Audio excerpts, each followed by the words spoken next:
तो lesson start करने से पहले मैं आपको पूछता हूँ कि जैसे घर में हम कई प्रकार की क्रियाकलाप करते हो, आप अपनी आपकी मम्मी और रसोई में कुछ काम करती है, जो रसोई में यदि आप कोई सब्जी काटने लगे तो हमें किस चीज की आवश्यकता पड़ती है?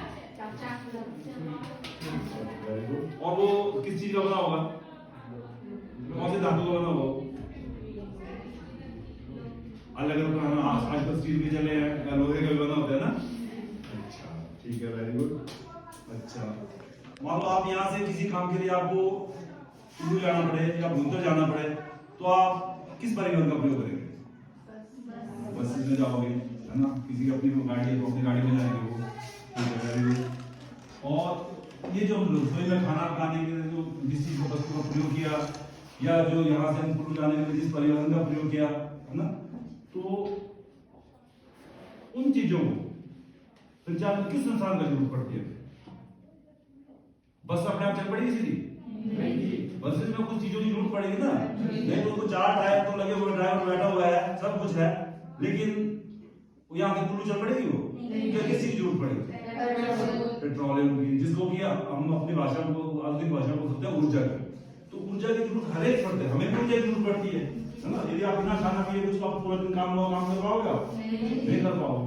यदि हमें हमारा पेट भरा हुआ है तब हम कोई भी काम जो है हमारा तो क्या आएगी? ऊर्जा आएगी। ऊर्जा आएगी तो हम कोई भी काम कर सकते हैं, ठीक है ना।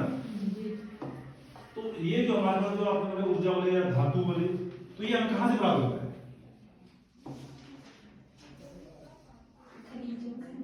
खनिज। कहां से प्राप्त होता है ये? खनिज। तो खनिज कहां से मिलते हैं हमें?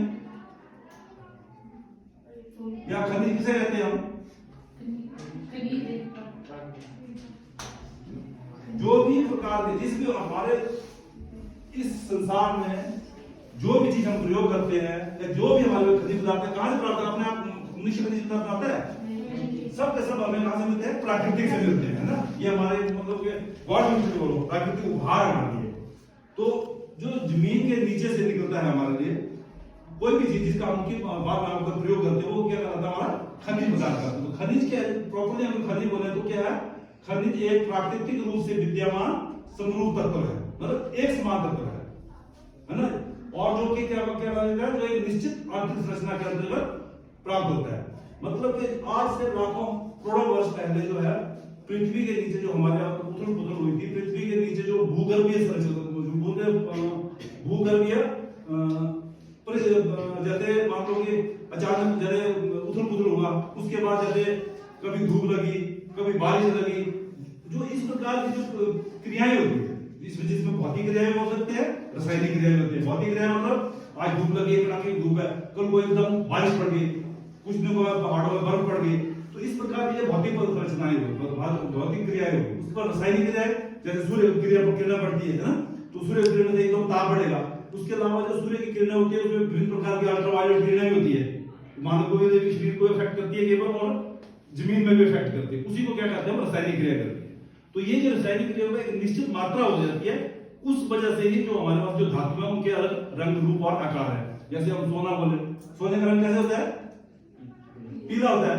अब चाहे जहां मर्जी से ले लो, जहां मर्जी से सोना एक चाहे आप कुल्लू से ले लो, चाहे आप आसाम से ले लो, लोहा जो अभी सोना को पीले कलर का हो, तो ये उसकी क्या है? उसकी क्या है? एक गुण है उसका। तो ये गुण कैसे मिला है? वही भौतिक और रासायनिक क्रियाओं का ये परिणाम है। समझे ना मेरे बात? तो उसी के फलस्वरूप जो है इसमें कठोरता, चमक, घनत्व और विभिन्न प्रकार के क्रिस्टल पाए जाते हैं, ठीक है ना। और इसी के आधार पर जो है वैज्ञानिकों ने खनिजों का वर्गीकरण किया है। खनिजों का वर्गीकरण दिखाई दे रहा है?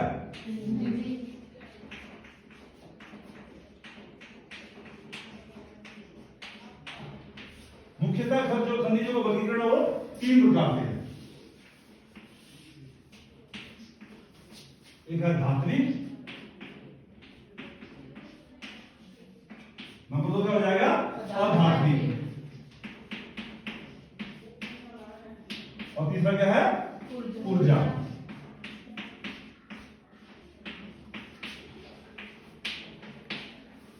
अब जिस प्रकार के मैं बोल रहा हूं धात्विक, धातु अपना शामिल हुआ है धात्विक, जिस भी हमारे खनिज में धातु पाया जाता है वो क्या कहलाता है, हमारा धात्विक होती है। और अधात्विक जिसमें धातु के अंश नहीं पाया जाता है।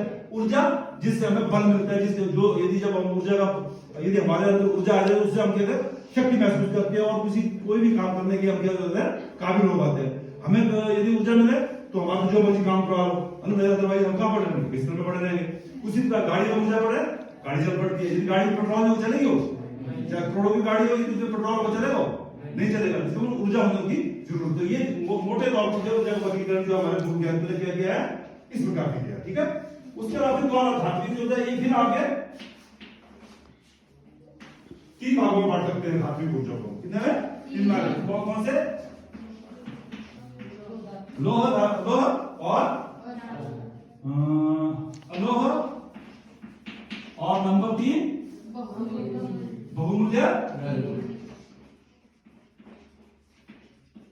बहुमूल्य पदार्थ ना। लोह धातु क्या है? जिसमें लोहा पाया जाता है, जिसको हम क्या बोल सकते हैं, कौन है जो उदाहरण क्या है, मानिए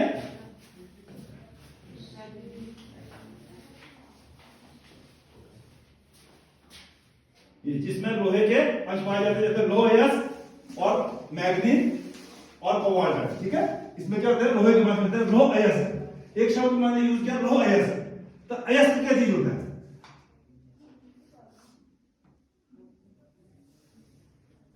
जितने भी हमारे संसार में खनिज पदार्थ पाए जाते हैं, जब भी हम उसको जमीन से नीचे निकालते हैं, धरती के नीचे से निकालते हैं, तो वो हमारे को शुद्ध मात्रा में नहीं मिलते हैं।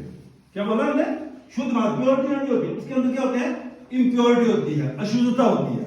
उसको हम चाहे फैक्ट्री में ले जाओ या धातु शोधन केंद्र में ले जाकर जब उसको फिल्टराइज करते हैं तो उसकी जो असली मात्रा मिलती है वो हमारे को प्योर धातु होती है।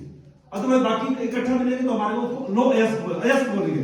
लोहे का तो लोह अयस्क बोलेंगे, बाकी सब चीजों के बोलेंगे अयस्क के रूप में। खनिज हमें अयस्क के रूप में ही प्राप्त होते हैं, कभी भी हमें प्योर रूप में प्राप्त नहीं होती। सीधा गया और खान से हम सोना निकाल के जेब में डाल दिया, उसके लिए हमें प्योरिटी करनी पड़ती है। उसी के बाद वो एक प्रॉपर्ली खनिज धातु बनते हैं ना, समझिए ना।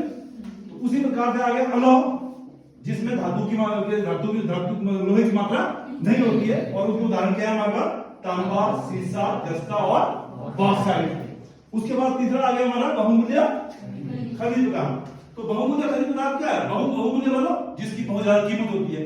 तो बहुमूल्य खनिज पदार्थ का आपको पता लगता है क्या? हमारे बहुमूल्य कौन से हैं? सोना है, चांदी है, और उसके अलावा और भी कई धातु के जो कि हमारे बहुमूल्य पदार्थ में रहते हैं। तो ये है। उसके बाद आ गया हमारा अधात्विक।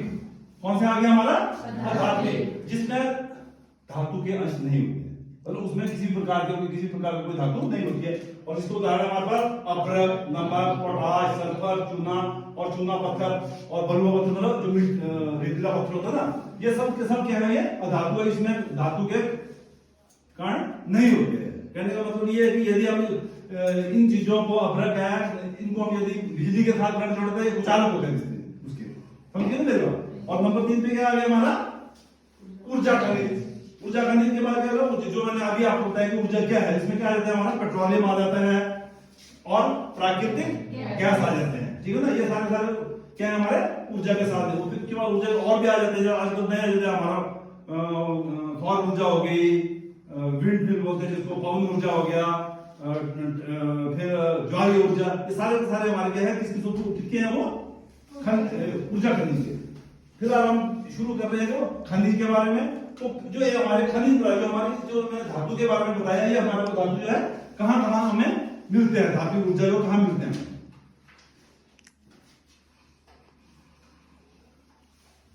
तो नंबर 1 है हमारा, देखो जो धातु मिलते पहले मिलते हैं आग्नेय और कायांतरित क्षार। इससे पहले आपने आग्नेय क्षार और कायांतरित क्षार के बारे में पढ़ा क्या होता है आग्नेय क्षार?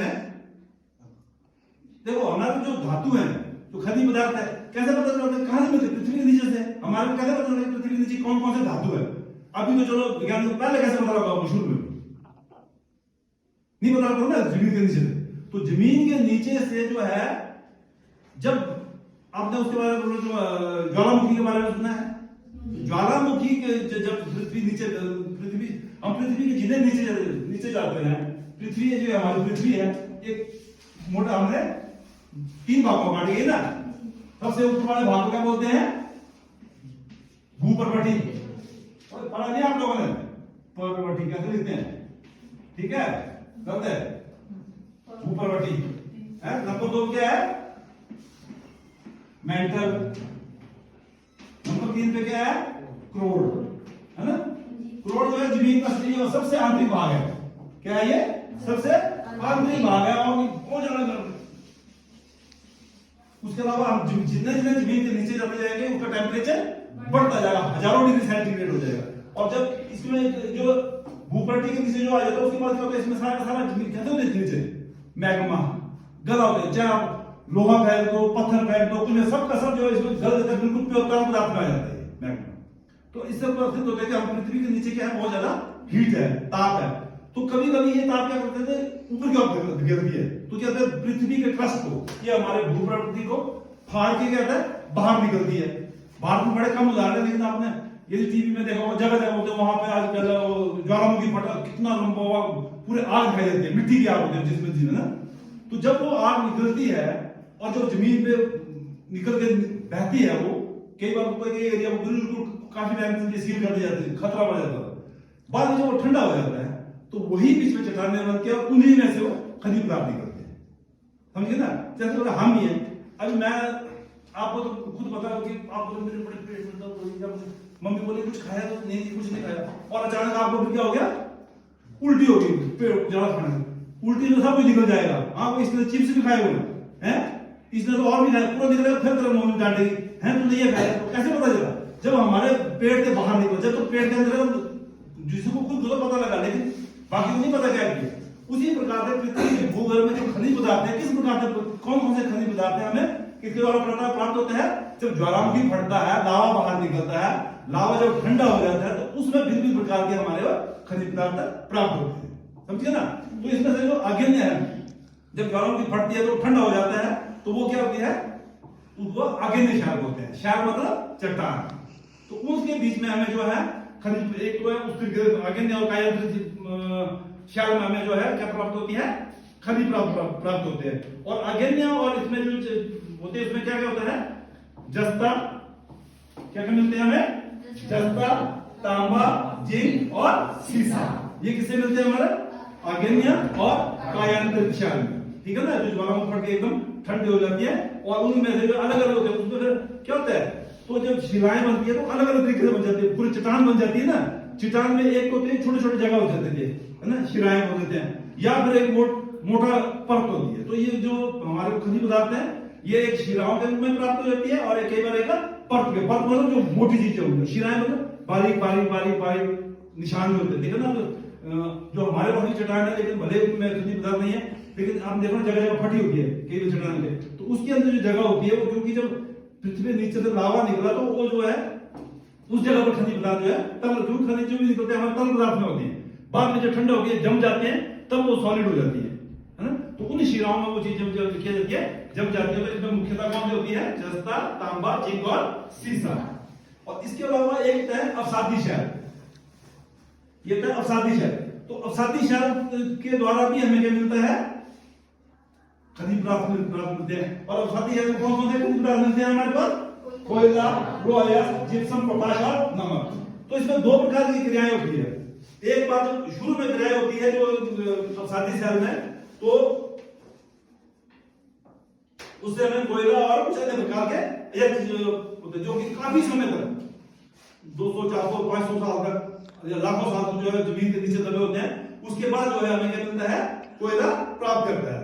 और उसके अलावा जो हमारे शुष्क क्षेत्र है, जैसे राजस्थान हो गया या जहां पर बारिश कम पड़ती है, उस एरिया में जो उसमें बाष्पीकरण के कारण जो है, जब क्योंकि जो भी खनिज पदार्थ आपको बताया कि कभी ना कभी जमीन के अंदर हमारे आज लाखों साल पहले इस प्रकार के उथल पुथल हुए, जिसके कारण जो है हमारे जो है खनिज पदार्थ प्राप्त मिले हैं ना। ये तो जो उसमें क्या हो जाता है दूसरी श्रेणी में, अवसादी चक्र की दूसरी श्रेणी में खनिजों में जिप्सम, पोटाश, नमक और सोडियम सम्मिलित है। इनका निर्माण कैसे होता है? विशेषकर बाष्पीकरण के फलस्वरूप होता है।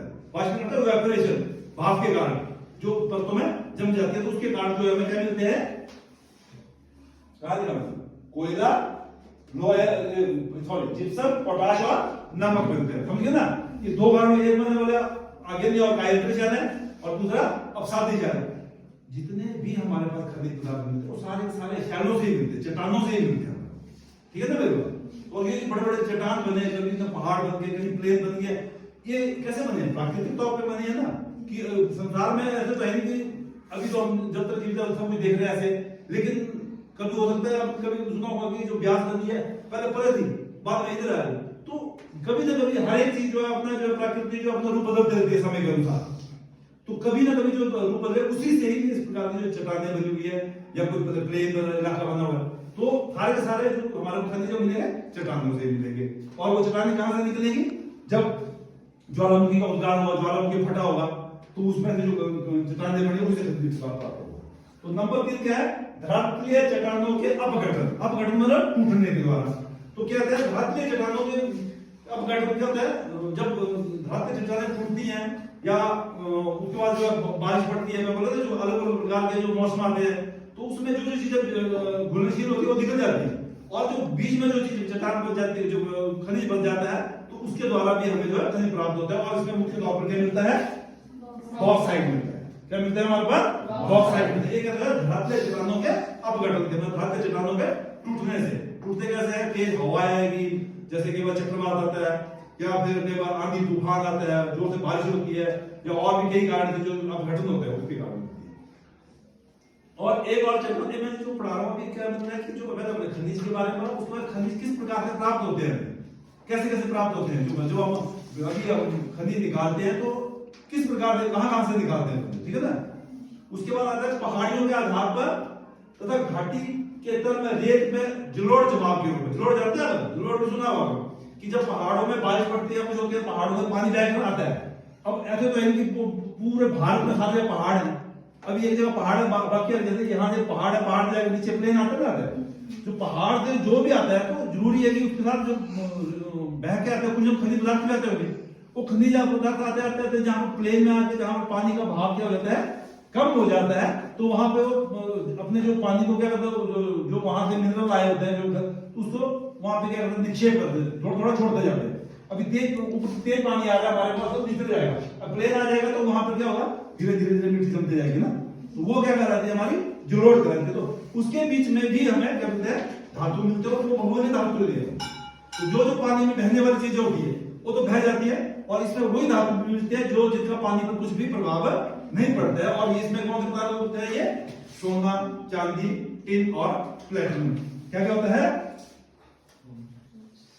सोना, चांदी, टिन और प्लेटिनम। और ये निक्षेप होते हैं, इसको क्या बोलते हैं? ये भी बोल सकते हैं प्लेसर निक्षेप। प्लेसर निक्षेप मतलब जो पहाड़ों से पानी जो पानी आया वहां के साथ जो खनिज पदार्थ में से बह के आया, जब प्लेन इलाके में पहुंच गया वो पानी, तो वहां से जब उसकी स्पीड कम होगी, उसके तो धीरे धीरे धीरे जो वहां के साथ जो लाया वो क्या वहां पे जमते गए और पानी धीरे धीरे पानी ऊपर से निकलते गए ना, तो उसको क्या बोलते हैं हम?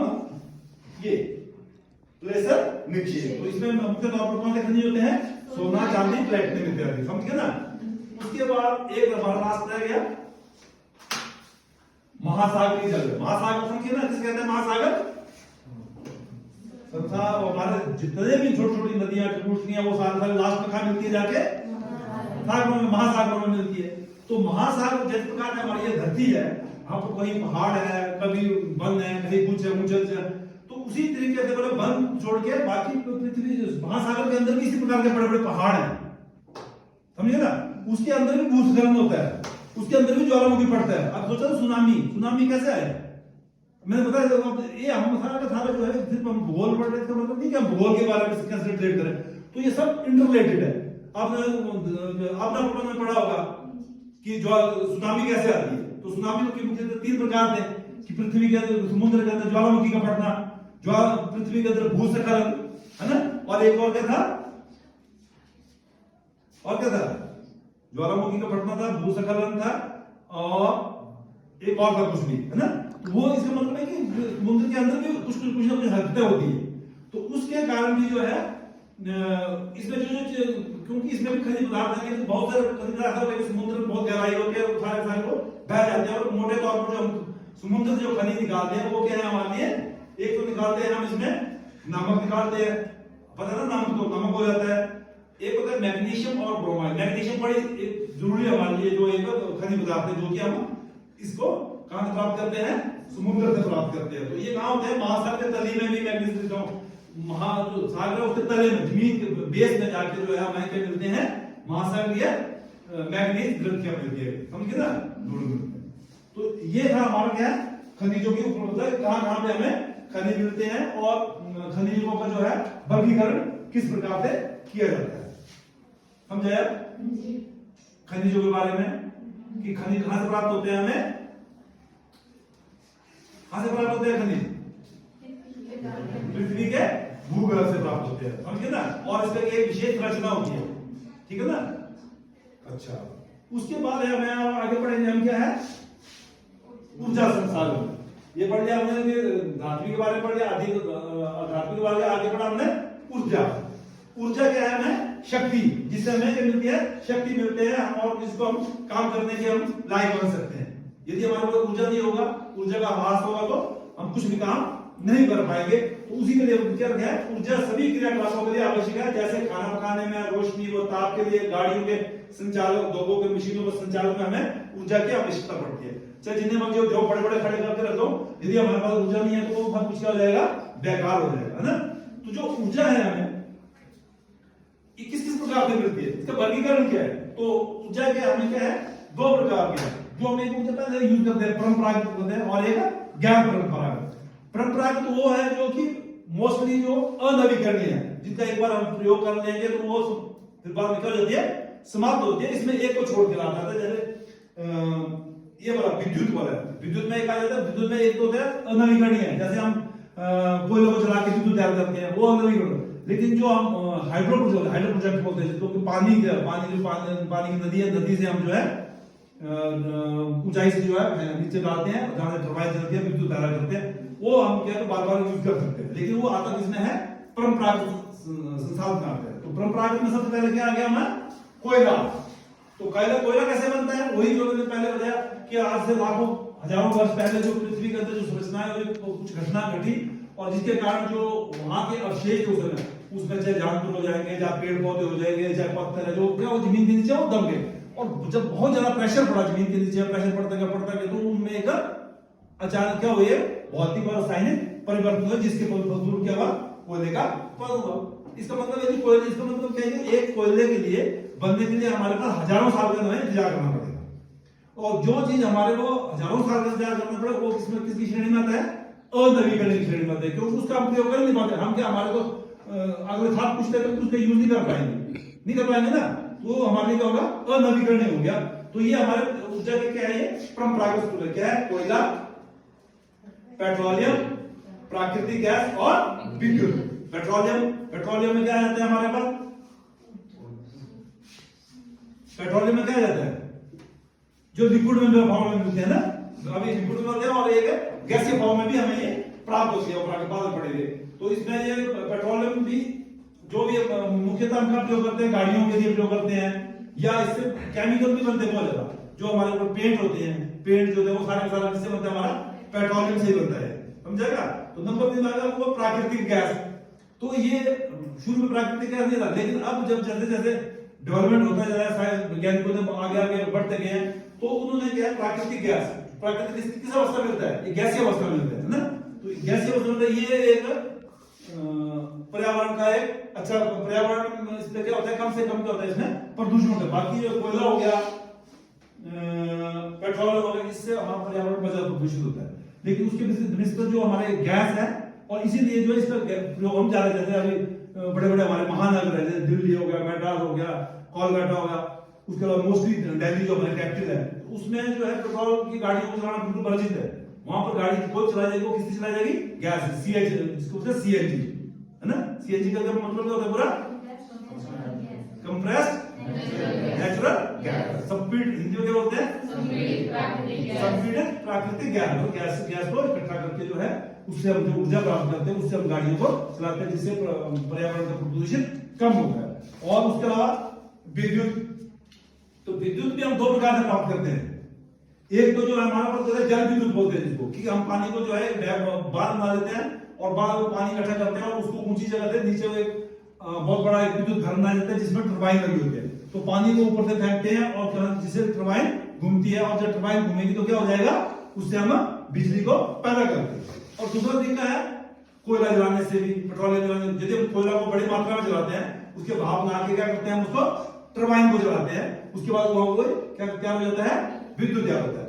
एक बार जब विद्युत तैयार हो जाएगा, चाहे वो कोयले से हो, चाहे पेट्रोलियम से हो, चाहे गैस से हो, चाहे किसी भी तरीके से तैयार हो जाए, वो सेम विद्युत होती है जैसे पानी की है। और उसी की तरह इसके भी है, क्या बोलते हैं, कोयला के भी है, पेट्रोल। अब कोयले को हाथ लगाओ को करंट लगता है, लगता है, वो भी लगता है ना। लेकिन पानी से जो तैयार करते हैं उसको करंट लगता है, लगता है। अब कोयले से भी जब आप उसको बिजली तैयार करते हैं तो उसको करंट लगेगा।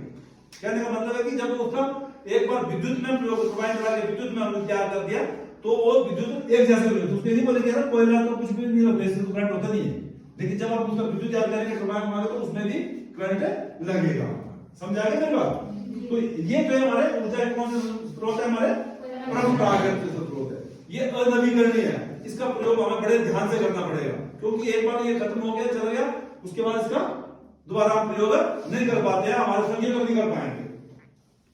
ऊर्जा के गैर परंपरागत स्रोत, अगला क्या है, ऊर्जा के गैर परंपरागत स्रोत। तो ऊर्जा के गैर परंपरागत स्रोत है मोस्टली ज्यादातर क्या है, ये नवीकरणीय है, इसका हम दोबारा से इस्तेमाल कर सकते हैं इसका, समझे ना। इसको हम थोड़ा सा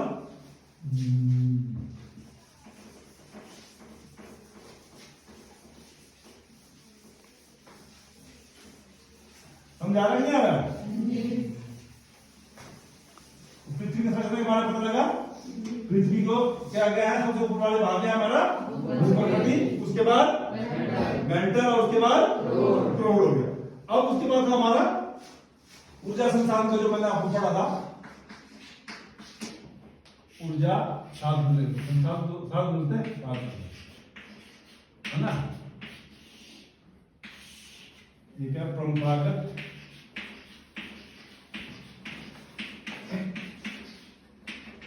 और ये क्या है,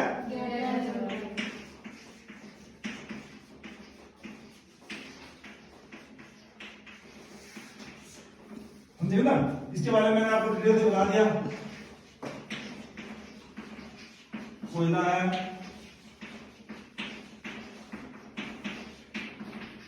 पेट्रोलियम है, और क्या है, प्राकृतिक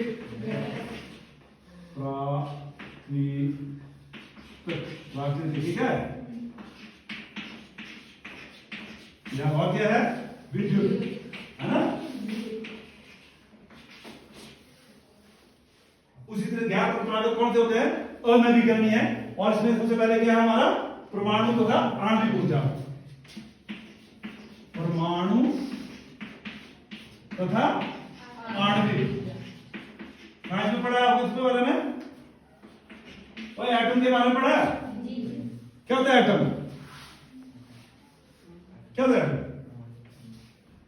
छोटे से छोटा कण, है ना, वो जो इकट्ठे होकर क्या बनता है, परमाणु बनता है।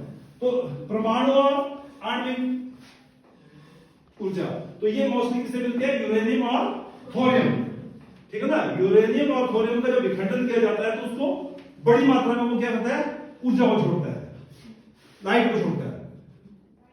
उससे क्या करते हैं, हम टरबाइन चलाते हैं, और उससे क्या हम बिजली प्राप्त करते हैं, ठीक है ना। समझा के बोला ये। और भारत में इसके यूरेनियम और थोरियम का काफी भंडार, इसके हमारा भविष्य काफी उज्जवल है। यदि हम इन फ्यूचर हमारे और वैसी टेक्नोलॉजी आ जाएगी जिसको एकदम जो है इनको प्रयोग कर सके, तो हम जो है हमारे पर कोयले और ये जो पेट्रोलियम है, इस पे जो हमारा जो इसकी जरूरत है, इसको हम कम कर सकते हैं। किसके प्रयोग से, यूरेनियम और थोरियम के प्रयोग से। और नंबर 2 पे क्या है हमारा, सौर ऊर्जा। ये हमारा सबसे आधुनिक ऊर्जा का साधन है। सौर ऊर्जा के बारे में आपने, इसके बारे में क्या करते हैं, जो सूर्य की किरणें हैं दिन के समय, उनके हम इकट्ठा करते हैं, और उससे हम क्या करते हैं, ऊर्जा प्राप्त करते हैं। ये तो इसका तो उदाहरण हमारे पास हजारों है। आपके गांव में जो है अभी मैंने एक स्ट्रीट लाइट लगाई हुई है, सौर ऊर्जा ना, तो क्या बोलते हैं उसको, सोलर लाइट बोलते हैं। उसमें क्या करते हैं, जो सोलर की जो प्लेट्स होती है, उसमें क्या करते हैं, जो जब धूप निकलती है और उसमें जो ऊर्जा इकट्ठा करते हैं, नीचे क्या लगाया होता है, बैटरी लगाओ, बैटरी होता है, बैटरी में उसके विद्युत तो क्या होता है, इकट्ठा होता है और शाम के समय वो पूरा क्या करते हैं, लाइट देते हैं। और यदि हम इस पर जब बड़े पैमाने में शुरू कर देंगे तो इसका जो हमारे पास कोयला और पेट्रोलियम की हमारी बड़ी निर्भरता हमारी क्या हो जाएगी, कम हो जाएगी। और सबसे बड़ा कारण क्या है इसमें, क्या है कि ये क्या है, प्रदूषित रहता है, प्रदूषण रहित है, बिल्कुल भी बिल्कुल 1% का प्रदूषण नहीं है इसमें। अब तो कुछ ज्यादा से ज्यादा इलेक्ट्रॉनिक गाड़ियां बन रही है ना, तो अभी भविष्य में ऐसा समय आएगा कि जगह जगह बड़े बड़े सोलर प्लांट लगे होंगे। आप स्कूटी में गए, जब स्कूटी खत्म हो गया वहां पे आप चार्जिंग करवा लें, जगह जगह आप चार्जिंग ट्रक लगे होंगे और जलेंगे। और बहुत ज्यादा इसका हो रहा है, दिल्ली में तो बहुत ज्यादा जो है इस पे चला हुआ है, जो कि सारे इस पे चलता है इलेक्ट्रॉनिक व्हीकल होते हैं, इसको सरकार भी उसमें बहुत ज्यादा ध्यान दे रही है। तो वो किससे है, हमारा सौर ऊर्जा। और नंबर 3 पे क्या है हमारा, पवन ऊर्जा, इसको विंड मिल भी बोलते हैं। पवन ऊर्जा वहीं कामयाब है जहां पर पवन इसका समझ आप हवा, तेज हवा, जहां पर तेज हवाएं चलती है तो वहां पर क्या है हमारा विंड मिल, पवन ऊर्जा। जो पवन ऊर्जा बहुत ज्यादा क्या करता है, हमारे काम आएगा वो।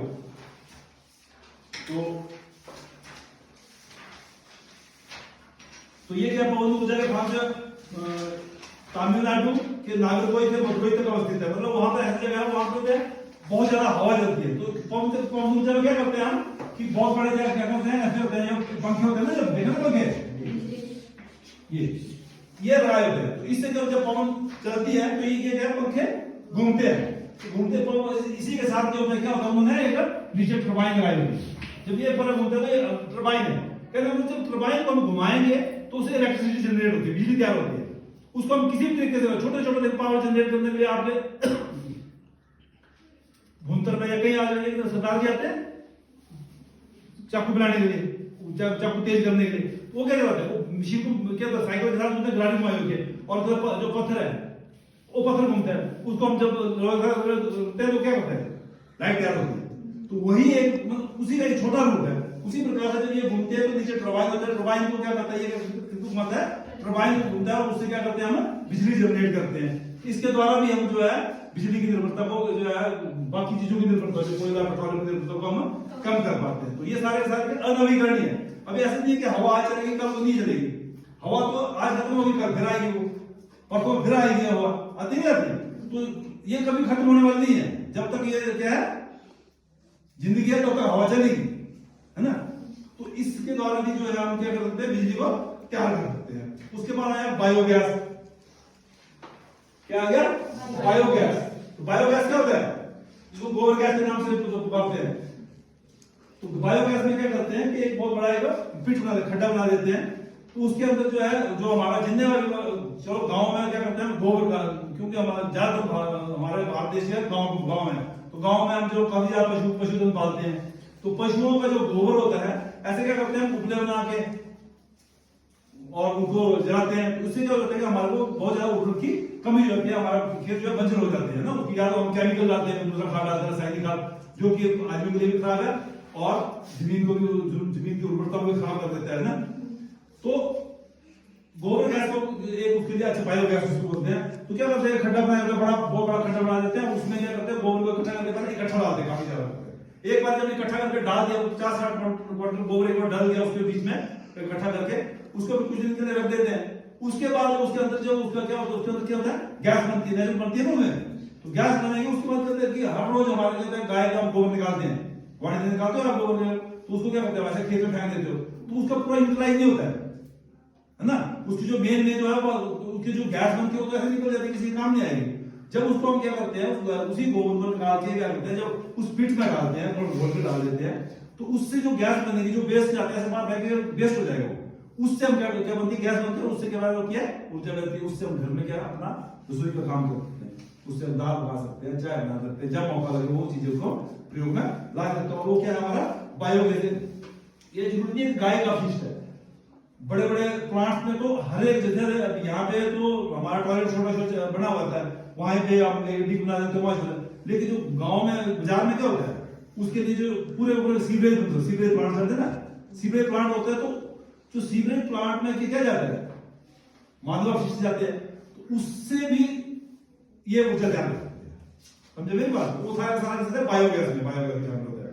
तो यह लिखा भी है क्या कि ग्रामीण इलाकों में झाड़ियों, कृषि अपशिष्टों, पशुओं और मानव जनित अपशिष्टों के उपयोग से घरेलू उपभोग हेतु बायोगैस उत्पन्न की जाती है। जैविक पदार्थों के अपघटन से गैस उत्पन्न होती है। तो जो जैविक पदार्थ को डाल के एक जगह टेम्परेचर, एक खास प्रकार का टेम्परेचर बढ़ जाता है, तो उससे जो क्या होते हैं, गैस उत्पन्न होती है, जिसकी तापीय क्षमता मिट्टी के तेल, उपलों और चारकोलों की अपेक्षा अधिक होती है। जो कि हम कोयला जला देते हैं या मिट्टी तेल या जो गोबर जलाते हैं, उसमें हीट कम होती है, लेकिन इनमें हीट जो होता है ज्यादा होती है। और जब इसका अपशिष्ट जो इसको निकलते हैं, अपशिष्ट बाहर निकलते हैं, वो अच्छे प्रकार का खाद बनता है, पूरा जैविक खाद बनती है।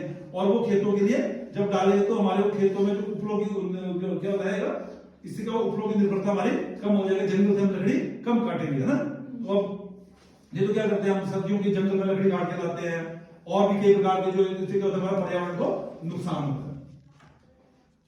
उसके आ जाएगा ज्वारीय ऊर्जा। ज्वारीय ऊर्जा क्या चीज है? ज्वार भाटा का नाम सुना है आपने ना, पहले भी एक बार बताया था आपको। तो समुद्र का पानी जो है दिन में क्या होता है, 2 बार ऊपर चढ़ता है और 2 बार नीचे उतरता है ना। और ये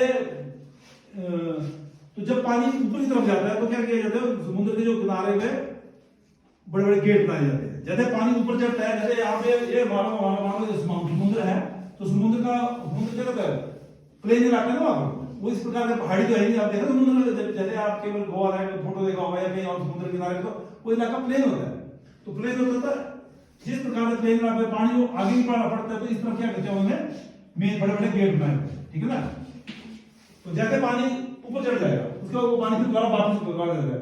जब ये पानी ऊपर चढ़ते हैं तो उस टाइम गेट खोले होते हैं, और जैसे पानी ऊपर पहुंच जाते हैं, गेट को क्या कर देते हैं, वो बंद कर देते हैं। और उसको फिर वही काम है, जो उसको ऊंचाई से कहां पर रहते हैं, नीचे जाके उन्होंने क्या बनाया होता है, एक विद्युत घर बनाया होता है, वहां जाके वो टरबाइन में डालते हैं। उसको क्या घुमाते हैं, वो टरबाइन को घुमाते हैं और विद्युत को पैदा करते हैं। तो ये क्या है, हमारा ज्वारीय गैस है। महाशय, ये प्रयोगों का प्रयोग विद्युत उत्पादन के लिए किया जा सकता है।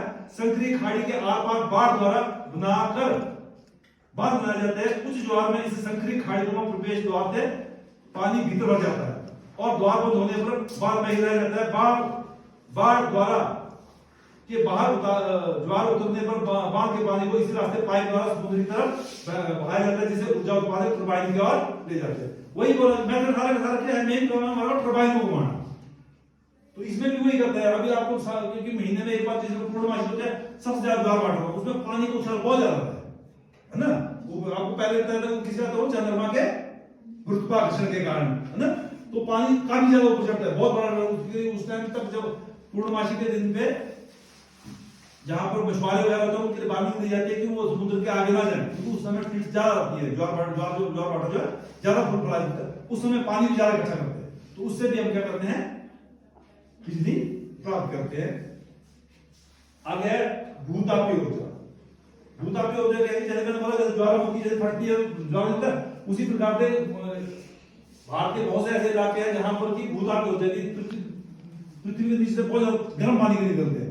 उदाहरण के तौर पर हमारे बिल्कुल नजदीक जो मणिकर्ण है, तो वहां पर जब आप जाओगे तो पानी जमीन से बिल्कुल खौलता हुआ पानी, यदि वो आदमी गिर जाएगा तो आदमी जल जाएगा उसको। तो उस जो उसका जो पानी है, वो उबलता पानी है, उसके भाप को भी हम क्या है, नालियों के द्वारा जो है टरबाइन में जाकर टरबाइन को घुमाते हैं। उससे भी हम क्या कर सकते हैं, ऊर्जा पैदा कर सकते हैं। पृथ्वी के अंतिम भागों से ताप का प्रयोग कर उत्पन्न की जाने वाली विद्युत को भूतापीय ऊर्जा कहते हैं। भूतापीय ऊर्जा इसलिए अस्तित्व में होती है क्योंकि बढ़ती गहराई के साथ पृथ्वी प्रगामी ढंग से तप्त हो जाए। बोलो जितने जितना पृथ्वी के नीचे रहेंगे उन्हें पृथ्वी जो है गर्म होती जाएगी। जहां भी भूतापीय प्रवणता अधिक होती है, वहां उत्तरी गहराइयों पर अधिक तापमान पाया जाता है। ऐसे क्षेत्रों में भूमिगत जल चट्टानों से ऊष्मा का अवशोषण कर तप्त हो जाता है, और ये इतना गर्म हो जाता है कि पृथ्वी के स्तर की ओर उठता है, और ये भाप में परिवर्तित हो जाता है। इसी भाप का उपयोग टरबाइन को चलाने और विद्युत उत्पन्न करने के लिए किया जाता है। टरबाइन चलाने आप तो थोड़ा आपको डाउट पड़ता होगा, जैसे मान लो यहां से हमारे को ये यहां से पानी उबल रहा है, पानी ये बहुत तेज पानी उबल रहा है, इसको हम इकट्ठा करके ये एक जगह से इसमें क्या आएगा। अब कोई भी जगह अपने जाने की स्पेस बनाएंगे ना, तो यहाँ पे हम पाइप लगा देंगे ऐसे, तो पानी की जो उबलता हुआ पानी का जो भाप है, वाष्प होकर निकलेगा, यहाँ से जाएगा, यहाँ से यहाँ जगह बना, यहाँ जाएगा, उससे हम नीचे करते हैं, यहाँ जाएगा, बैठ जाएगा।